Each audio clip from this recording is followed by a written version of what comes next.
Good afternoon, ladies and gentlemen, and welcome back to the Worldwide People's Championship with me, your host, Gyle. It is week 13 this week, unlucky for some, but here's two guys who are very much hoping it's not going to be unlucky for them. That's CrazyNath and Aulex, because they are about to battle it out to see who's going to be the under 1200 reigning champ. Currently, that title is held by CrazyNath. Aulex is the challenger. CrazyNath has won 2 in a row, I think, so he's trying to make it 3 this week. And the only guy who can stand in his way is Aulex. It's going to be a best of 5, and game 1 is going to take place on Finn's Revenge. And I guess none of you guys will need me to say much about this map, being as it's been so well played and so well documented over the years. So let's take a look at the starting locations. Down here in the blue corner we have the challenger. It is Aulex. He's going Aeon.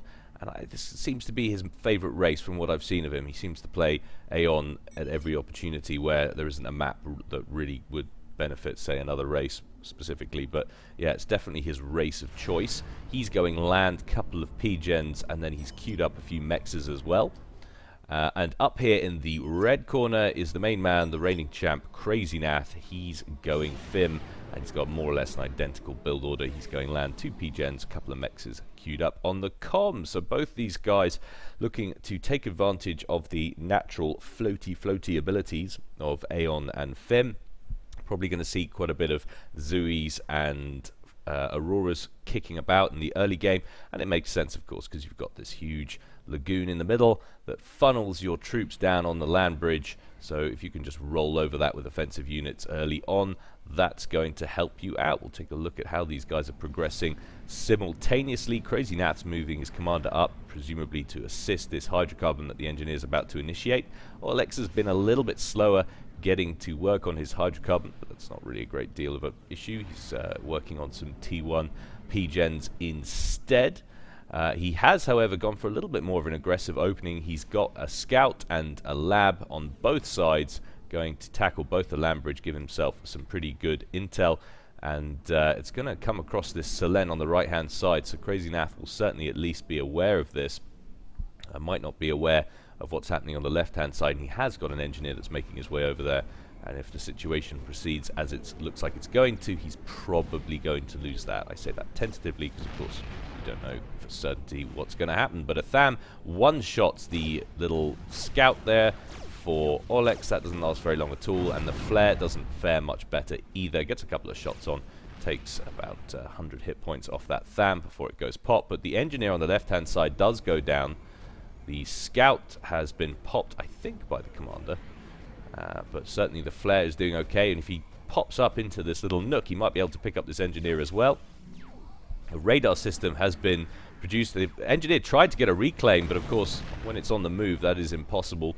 You've got to try and get it stationary, and labs are virtually never stationary.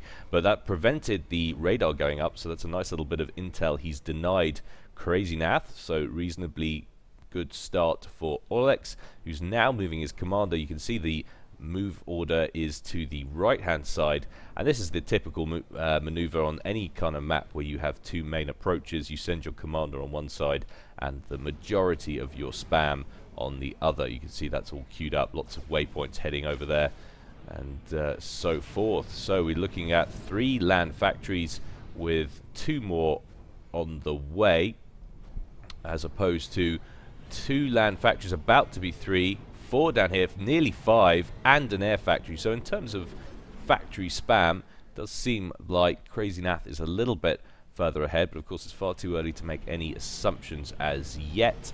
It's all about how well you take what you've got and apply those resources to destroy your opponent. So, you know, just having more factories isn't necessarily a guarantee of a win. CrazyNath is approaching now with his commander.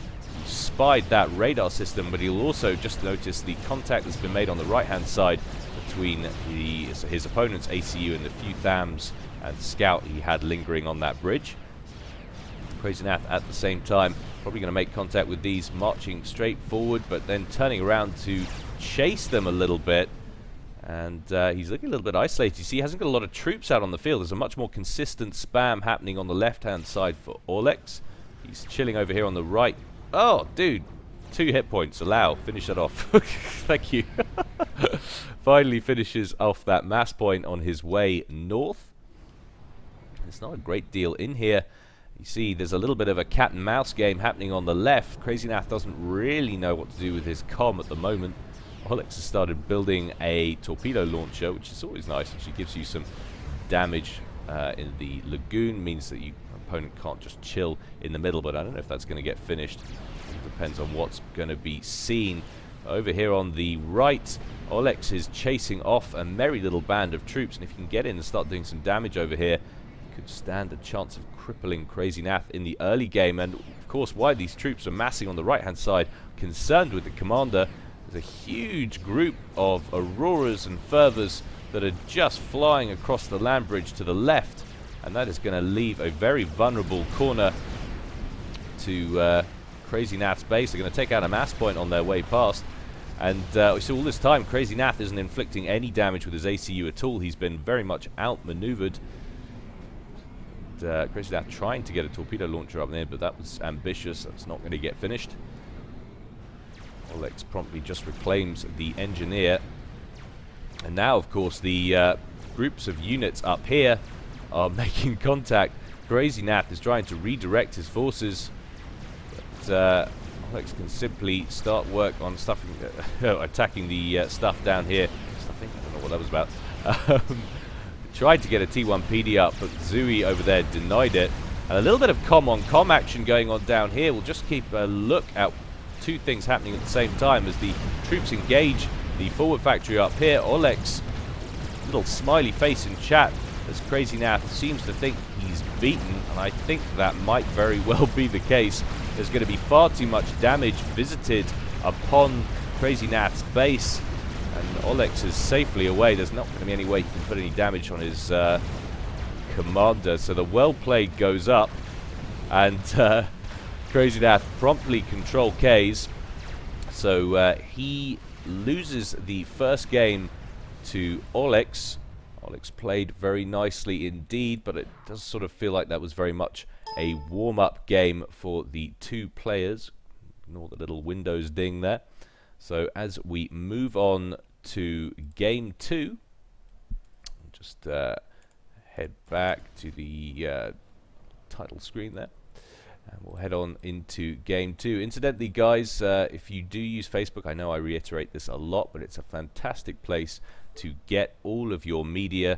If you don't, if you haven't already liked the Forged Alliance Forever Facebook page, please head on over there and do it. It's a great place, and also lots of votes and stuff take place over there. So if you want to know about what's going on in the community, that is a good place to start. So game 2 is on Crag Dunes. Again, not a map that really requires a great deal of explanation. It's been played many times, and the locations are as follows. We've got CrazyNath down here. This time he's switching it up. He has ditched the FIM, and he's going UEF in the red corner. And then up here we have Aulex. He's in the blue corner again, and still going Aeon. And this is going to be a feature, I think, of this competition. We might see a lot more faction diversity from CrazyNath. I get the impression from the games that I've seen that he's a lot more comfortable playing with any race, and that could prove to be invaluable, especially with Auroras being as tricky as they are. This is kind of the lower end of the scale, very much the average Joes, and Aurora Micro is tricky. I can't speak today. Is tricky. They are just so tinfoil, are so weak. Yes, they've got the nice damage, the nice range, and the mobility to go over water, but they don't stack up very well against Mantis and Strikers pound for pound. They're a little bit slower, so they can be caught. You've got to be very good at handling them, and of course, to do that, you want to kind of get formations, move back and forth, and when you're getting maps like this with canyons and stuff, that's kind of hard to do. So it's very much easier. It takes a lot less concentration just to box a whole load of units and just send them in, which is all CrazyNath will have to do. If it's even numbers, his Strikers will win once they get amongst them pound for pound every single time, so there's not much he needs to worry about. So a couple of scouts making contact over here on the left hand side. Snoop on Spirit, And woeful damage coming from both sides. Mech Marine comes in and is now going to face off against the Flare. Oh, very nice work from the Flare. Manages to pick up the Mech Marine at the same time, despite taking fire from the Snoop at the same time. But of course, the Snoop's damage is so woeful. It's like 2 DPS or something. Absolutely minimal. And if only there was a lab in the area, and now there is. It's coming in as a Mech Marine out to defend. And Aulex desperately wants to try and pick up that engineer, doesn't manage it, barely gets any damage on it at all, and to boot, that Mech Marine is still in position to do some damage, but he's now switched up out of the light assault bot phase as Aulex, and has started producing Auroras. He's stationing one there in the gap. So taking a look at what these two guys are building, we'll go to split screen so we can look at the two bases and see how they compare. Very similar indeed, a land and an air, and then queuing up a bunch of land. So once again, almost identical builds pretty much at the opening. Bomber coming up over the top for Aulex. Didn't have the intel to get the bomb away, and that would have been nice if he could have taken out that engineer and that radar. He will get a second pass, but the opportunity to get 2 in 1 strike will have gone. Gets the bomb away, picks up the engineer kill. There is now a reinforcing interceptor, however, from CrazyNath that is trying to chase down that bomber, and he manages it, so that'll be the end of that little bit of air harass. There's still this Aurora on 60 hit points down here on the left-hand side, kicking about. It's going to come a cropper. I cannot speak today. Going to come a cropper when he runs into this striker. Do excuse me, guys. It's terrible. If I had more time, I'd restart, but I don't, so deal with it. So we got the interceptors from CrazyNath. They're hanging out in the middle between the two dunes. And there's a lot of mass, of course, on this map that's good for reclaiming in the middle if you can get in amongst the your enemy to do so. But the problem is, of course, is the two main areas of engagement are these two canyons either side. And they have at least both decided to put their commander on alternate sides. Sometimes it can be a very short game indeed when an ACU picks the other side and you both get one on the same edge and one just ends up going pop, especially at this level. But you see, I like what CrazyNath is doing here. He's moving forward with his commander. He knows that this is the time to be aggressive. He knows that there's not going to be enough on the field at 5 minutes to really threaten his commander. So pound for pound, the commander is at its strongest time right now. Well, of course, I'm assuming taking into account upgrades later on, but you know, it's going to do its most amount of damage. Gets in there, snags that T2 transport wreck, which is a nice little chunk of mass, and pops a couple of units. And if there were any engineers, of course, lurking in this area, he could do some damage there too. Whereas Aulex is deciding to kind of chill in the middle a little bit more, but there does seem to be a slightly larger band of units down here for CrazyNath at the moment. We'll see how these guys are doing on reclaim and eco. Aulex is sitting on 3,200 reclaim, and there's actually less for CrazyNath despite him picking that wreck up over there. So Aulex is definitely doing better on the reclaim front, and he's actually doing nicely right here with the Auroras using their range. But of course, all CrazyNath had to do was advance with the strikers, and that is the end of that little engagement. And rather unfortunately, Aulex has left his interceptors hovering over CrazyNath's base, and as soon as a few archers were produced, that would be the end of that. But rather a more healthy looking situation up here for Aulex. He's got a decent bunch of Auroras now on the right hand set of canyons, and he's going to start the process of forcing CrazyNath back onto his side of the map. Actually starting to feel like he needs some more reinforcements. You can see him dragging a few strikers over to that side. It's actually getting a little bit weird. We'll go down there and keep an eye on these two things at the same time. A little bit of a fracas over on the left as these tanks move forward. We're now getting into a little bit of a standoff as they leave these mass points kind of in a no man's land. CrazyNath just camping the edge of this canyon for now, not wanting to overextend for the moment. It'd be nice actually if Aulex could get an engineer and return the favor by stealing that little wreck there. Handy chunk of mass. Now he's going to re-engage CrazyNath with his band of strikers. That little group of Auroras will be no match for them. Take a look at what Aulex has got. He hasn't got fantastic radar coverage. He could do with getting one up down here so he can know when to pull out and rescue his Auroras if they're in trouble. Putting his commander in there, and he's got the gun upgrade, got the rate of fire on that. So Aulex looking to use his commander to great effect, it would seem. And look at the fear in those strikers. They're just pulling back all the time, or at least they really should be now. Stop doing that. Over on the right hand side, CrazyNath goes down to the under 8,000 hit point mark, taking an awful lot of fervor fire, but he does have a lot of reinforcements now.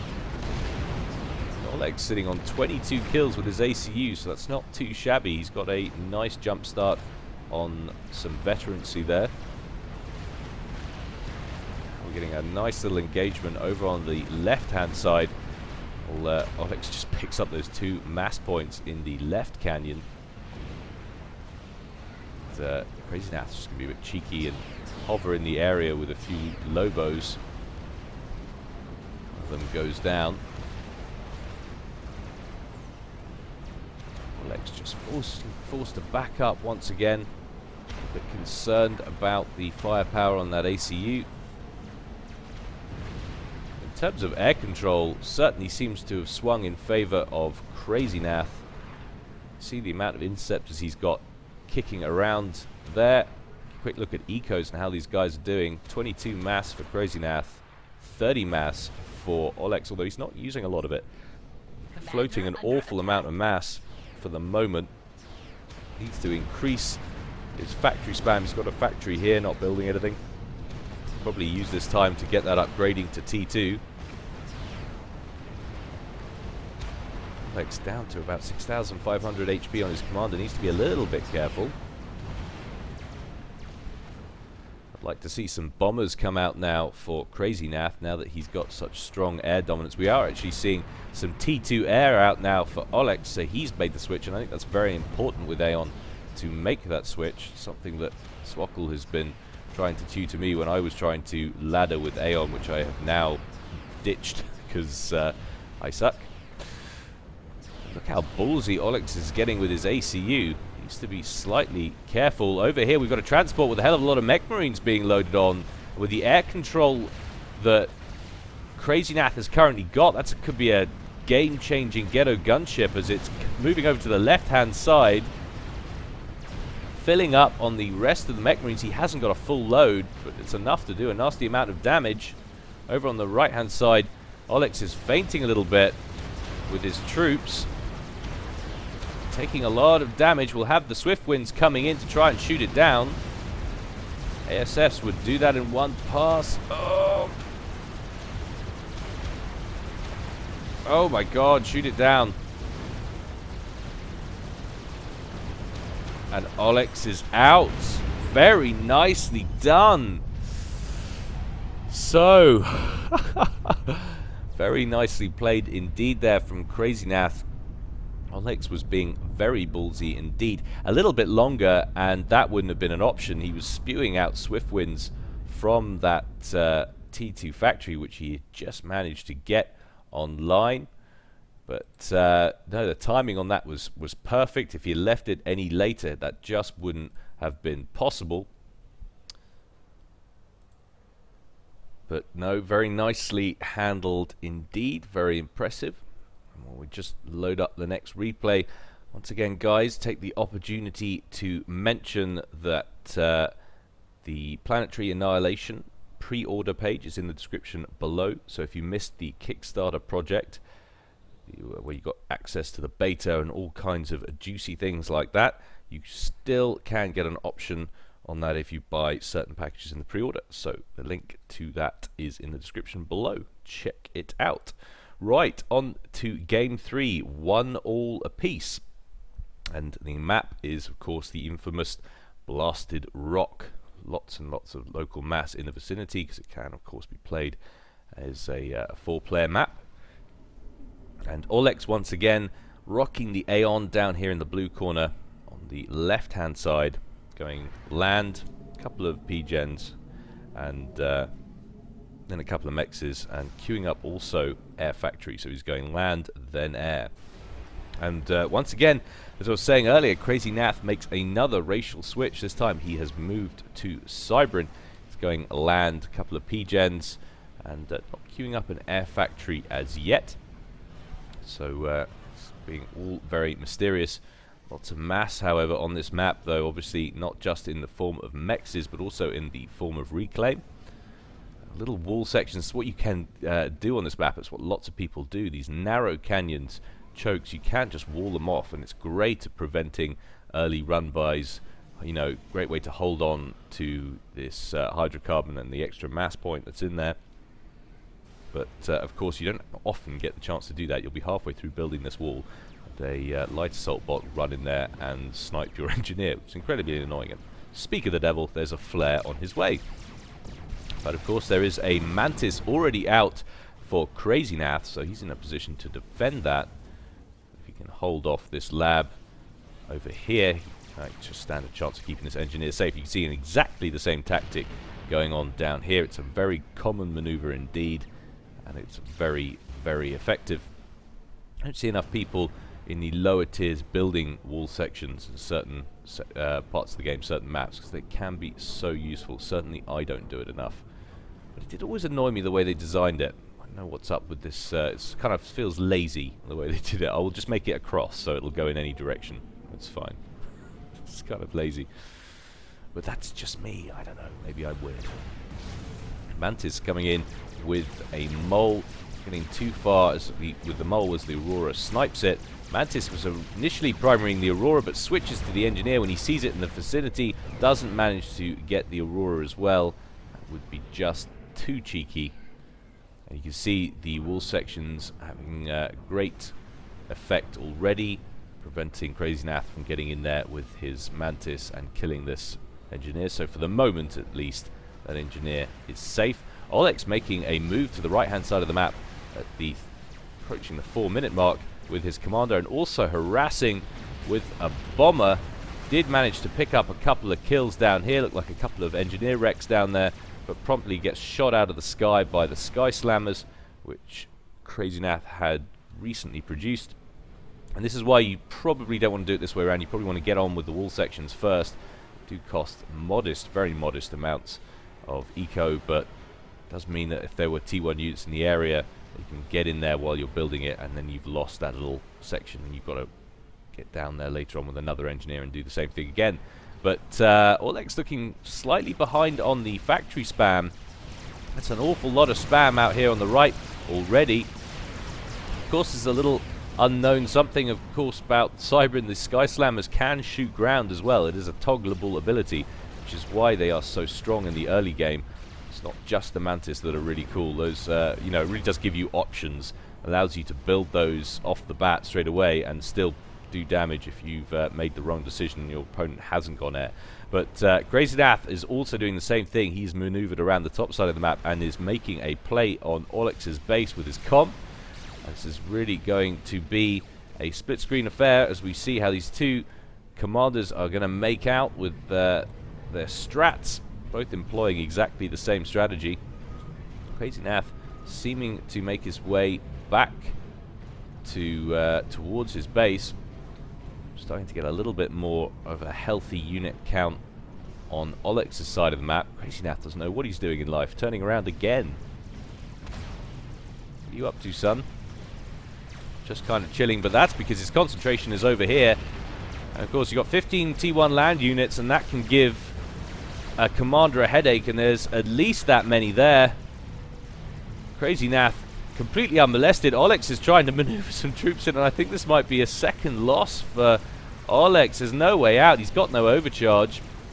If he did, he would possibly have stood a chance of dealing with that, but he just strayed too close and didn't have any reinforcements. Very early ejection indeed in Game 3, taking the score to 2-1 in favor of CrazyNath. So Aulex, having started so strong on Finns, suddenly looking a little bit vulnerable. Needs to be careful, to say the least. And while we crack on with the next replay once again, guys, I know it's all the same old stuff. A if you've been listening to my latest cast, you're probably sick of hearing it, but the balance patch for the upcoming balance patch, the 3622 patch, the debate's raging on the forums, guys, so get involved, make yourselves aware of what the situation is. It's all very important so that when it comes to voting time, you can have an opinion, a valid one, and make whatever decision you think will affect the game best. So, game 4, 2-1 to CrazyNath. So this is a must-win for Aulex. In fact, both of the next ones are, obviously. So that puts the pressure on, and it is, of course, Theta Passage 5. I just, you know, I worry when I see this map because I forget that I don't have to play it right now. It's up to these guys. I don't know. Thetas have such issues with it. Frightens me. Aulex working on T1 power. In fact, post in the comment section below what's your least favorite map in terms of what do you moan when you realize you have to play, and not just because it's a ball lake, but because you're fearful of being rubbish at it. That's what I'm after. But a couple of engineers out off the bat. Aulex gets his factory online, making the his way towards the center. Lots of reclaim queued up for Aulex. And exactly the same kind of looking thing that builds tend to not vary very much on this map at all. Usually going to get your hydrocarbon, then you're going to get a whole bunch of factories surrounding it to get that power bonus. Oh, a little bit of a wobble there on the queue from Aulex, but he rectifies it promptly. Not going second air, so he's going to get the land spam out. It's definitely where Aulex has been failing slightly, or not failing, that has horrible connotations, where he's been losing out slightly to CrazyNath, as he's been a little bit slower on getting the main spam out. And it's vitally important on this map as well, because of course he's still got that. I still see it as a disadvantage, the fact that he's gone Aeon and he's facing off against the Cybran on a map like Theta's. It's going to be tricky. So I think I personally think, you know, you're hamstringing yourself, even if it's your main race and you're maybe not as confident or as happy playing the others. Personally think you're going to do better going like a UEF or something, or a Cybran.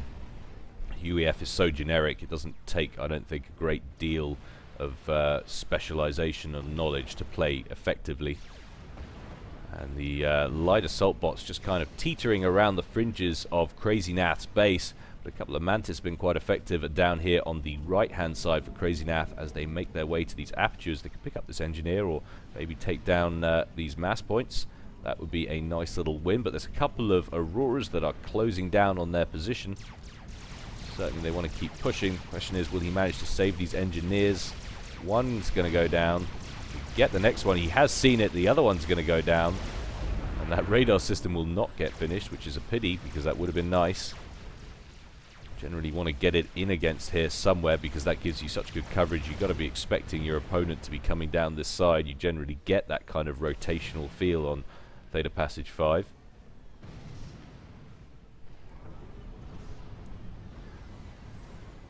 In terms of air units, certainly the initial impetus is with CrazyNath. Got bombers coming out over the front. Picks up what looked like a lab and a scout, just sitting out there at the front. Another bomb away, some very nice little bits of bomber micro. Misses that engineer, only nicks it. Still 70 hit points left on it. Definitely needs to get some either mobile anti-air out or some air. He has got a air factory which is producing interceptors. And he switched one of his land factories up to producing some thistles. The T1 mobile anti-air for Aeon. Another engineer down. So far, CrazyNath has been incredibly cost-effective with the troops that he's sent in. Interceptor does manage to save any more, save Aulex space from any more issues, along with some help from the thistles. We get a little bit of an engagement now from the Auroras. That's an awful lot of Mantis that is pushing down on the right-hand side now for CrazyNath. Aulex is moving in with his ACU. In fact, the ACUs are in very close proximity in the middle. Probably going to get a little bit of com-on-com action. Of course, the extra 1,000 hit points on the Aeon ACU will be very well received for Aulex. You can do with it. You take whatever help you can get when you're 2-1 down with 2 to play. CrazyNath backing out, managing to get away without losing too many HP off his commander. A nasty little run by happening down here at the bottom.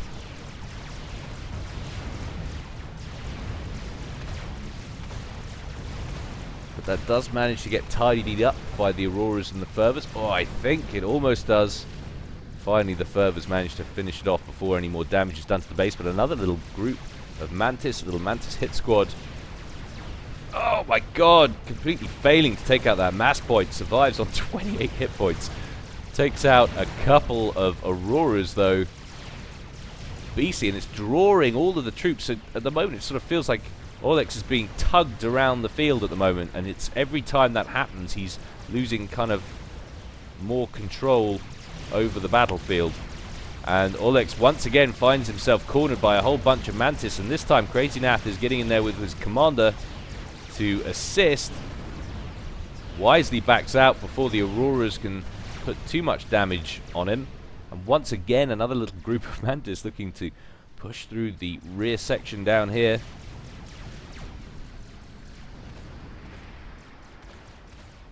Finally, there's an area of the map where there seems to be some kind of advantage for Aulex. A run by happening down the bottom. These Mantis can get in, put some damage on these engineers and these P-gens. Be very dangerous indeed. But Aulex is making his way forward nicely, looking like he's outnumbering these groups at the moment. Although there's a lot more Mantis coming in. If he can take out that engineer and finish off what's being built on that hydrocarbon, that would go some way to helping him out in this. Mantis still alive and kicking down here at the bottom. Now going to work on some of these engineers. Once again, CrazyNath has managed to secure this kind of side. He's got a nasty amount of Mantis. Slow this right up just to see exactly where we're at. We've got under attack. 7 land factories for CrazyNath. If I can actually learn how to click on stuff, we've only got 2 T1 land. Sorry, 2 land factories upgrading and 3 that's starting. Am I reading that right? I have no idea. But it's a lot less. Put it that way. A lot less. Crank that back up to observable view. Get that back up to normal speed. That's an awful large group of Mantis heading right towards the back of Aulex's base. And I hate to say it, I think that's game, set, and match. We've got a little bit of a ghetto gunship going on down here, which I like. This is a last-ditch effort to try and forge a win out of this. He's been spewing out interceptors, wants to try and get air control to keep it safe. You can see he's loading them up. Last ditch effort. It's a nice idea. He knows when he's beaten. But that's a tall order to try and keep one of those alive. He's got 3 interceptors, but there's 3 on the field as well for CrazyNath. And you can just primary that. Be amazed if this works.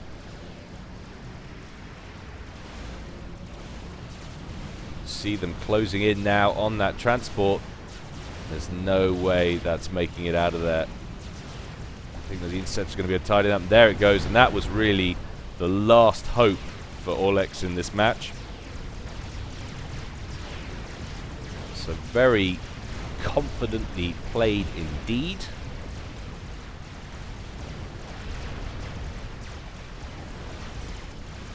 Aulex throws up the GG. He knows he's beaten. So CrazyNath retains it for the 3rd week in a row. Very confident play indeed. I just think it's another example of how, you know, you've really got to be super proficient with your builds and your micro if you're going to take on a Mantis spam like that on this map with Auroras. If you're going to go Aeon versus Cybran, you've really got to get a handle on it. So, very nicely done indeed. That takes us to 3-1. And I tell you what, as a little bit of a treat, just because you've all been good, these guys did actually play the final game. And it's one of those bizarre ones on hard FFA, so we'll crank that sucker up. And see how the final game transpires. And of course, I imagine for this one, Aulex would have to break his routine and have to go UEF because it's not viable to go anything else, and indeed he has. And you really need it because you've just got to go and get that shoulder drone opening, and that's what they do. If you don't do that, you stand no chance because your opponent's commander will do it. He'll follow you and he'll send the shoulder drone off somewhere and start building a base where it's completely safe, and then he'll just chase you down and reclaim your base, and then you'll just be on the back foot. You won't be able to get back into the game. I'm not sure which one it was. I think it was the Imber Cup where this map started to feature. People were just like, that's ridiculous. But it does make for some quite entertaining games. It's almost like a mini mod game in itself because it's slightly different. You can see the shoulder drones approaching there. Both of them taking off in kind of the same direction. I wonder if that's intentional from Aulex. Both of the commanders sitting there going, no, what? CrazyNath is, I'm going to go this way. Aulex says, so am I. And Aulex actually maneuvers out at the last minute. Sorry, no. It's exactly the wrong way around. These guys have switched colors. Naughty guys. Very bad. So yes, of course, Aulex is red this time. So CrazyNath switches and heads off over to the right. CrazyNath not really looking like he knows what he's doing. He's just sort of walking in circles at the bottom of the pond. Is he going to build some mass there? He is going to build some mass there. Just one for the moment, maybe. Might queue up. Second one getting queued up. Crank that sucker up to one. So both these guys getting on with their base building with the shoulder drones. And Aulex is starting another base down here with his comm, but of course this is what happens. The other commander comes in, and you can't really get anywhere. And if you don't build the shoulder drone, of course, he can just get in there and ruin your opening. And if another commander's in there while you're opening, remember you've got this finite amount of mass, which is mass and energy, which is depleting. If you're not getting any power gens, any mass points up, you will run out, and all the time your opponent's building happily with his shoulder drone. It's very mean indeed. Aulex decided to try and get a plasma cannon up, and he's tried to repair. You can't repair faster than reclaim, or he was trying to reclaim as well, perhaps. It went down far too quickly for just CrazyNath to be doing it. Decides he's not going to fight to get a base up there. He's produced an engineer, and that's heading up to the left-hand side. CrazyNath is going to follow. See how the bases are getting on up here. Run, engine, run, Aulex says. CrazyNath's about to get the hydrocarbon online. Looking at the ecos, I'd say CrazyNath is probably going to be healthier. He's on plus 78 power or net. Aulex is on plus 12, so both these guys similarly placed. They really are the most ridiculous games. And you've got a striker up here at the top. Looks like it's picked up an engineer or two. Got a couple of defending strikers out. Such a peculiar game. And that engineer goes down at the top. And the shoulder drones come over here for CrazyNath to accompany the commander. He's starting to produce another land factory with it. And this is a much healthier looking base. Over here on the right hand side, Aulex is underwater, and of course all the time he's underwater and this commander's over here. He's being outdone on build capacity, so I would say this is at the moment, first glance, looking like another lose for Aulex. I think it is going to be 4-1 in the series.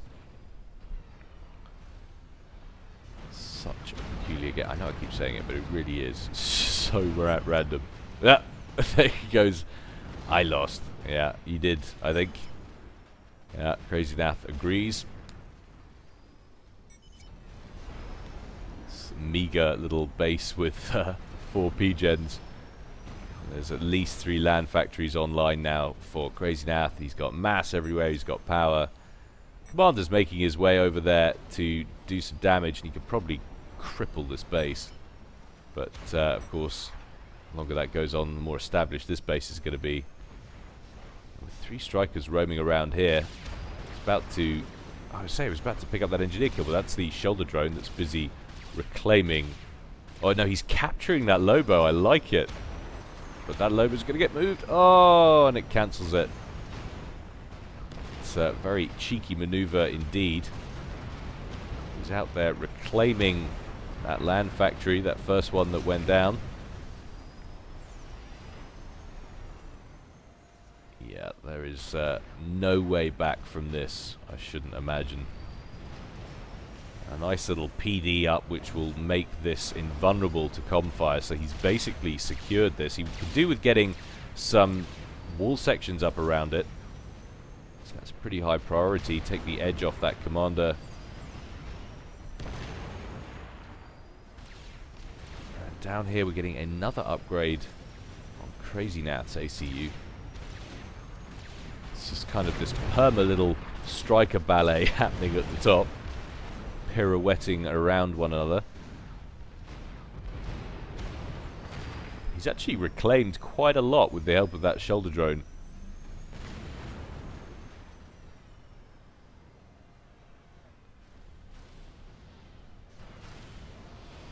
But there's just too much on the field now for CrazyNath. Give that a +2. This is like the slowest game in history. Credit to you guys if you're still watching. CrazyNath complaining about the power. That'll happen when you're on an upgrade. Look at what he's actually doing on that.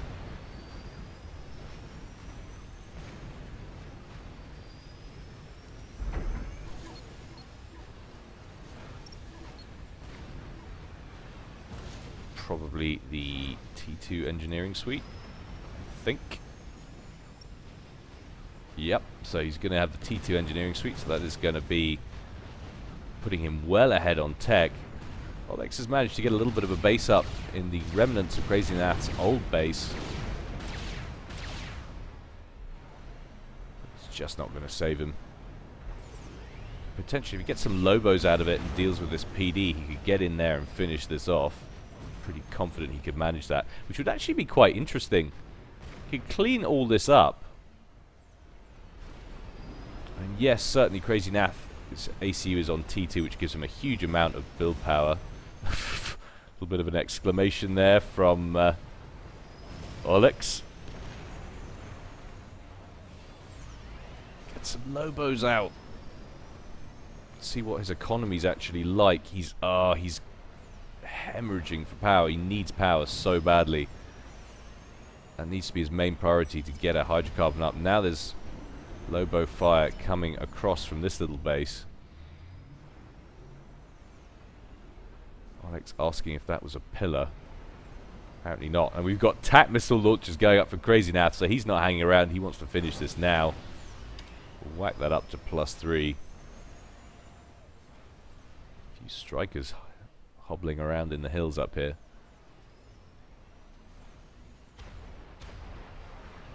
The longer this goes on, the longer Aulex has a chance to catch up, but he's now on an upgrade, which is terrible. If he gets a couple of TAC missiles in the clip down here, that will be ready to end right now. Of course, there's nothing in the air at the moment for either team member, either guy, either opponent. And these guys won't be able to scout what they're doing, so Aulex will have no idea about the TAC missiles, and they have been launched. I imagine they're on their way to the commander. Does he have a read on the commander's location? Yes, he does. There's a radar in position, and that will be game. I love the GG goes up just a split second before contact to be a little bit of BM, but not really bad, because it basically is. Very, very well played indeed. CrazyNath, congratulations on your 3rd successive week at the top of that bracket. Very nice. You guys might be wondering as well, because it says under 1200, and of course CrazyNath sitting there at 1261. The rules are that if you're the reigning champ, you're allowed a certain amount of leeway before you get bumped up to the challenger of the next bracket. And I'm pretty sure the cutoff point for the under 1200 is actually 1400. So if and when CrazyNath breaks 1400 and he'll have to be jumped up to the challenger of the next bracket, so it's the under 1700, and that will allow other people, of course, to jostle over it. But yeah, I hope you enjoyed that, guys. More to follow soon, but from me, that's Gyle signing out.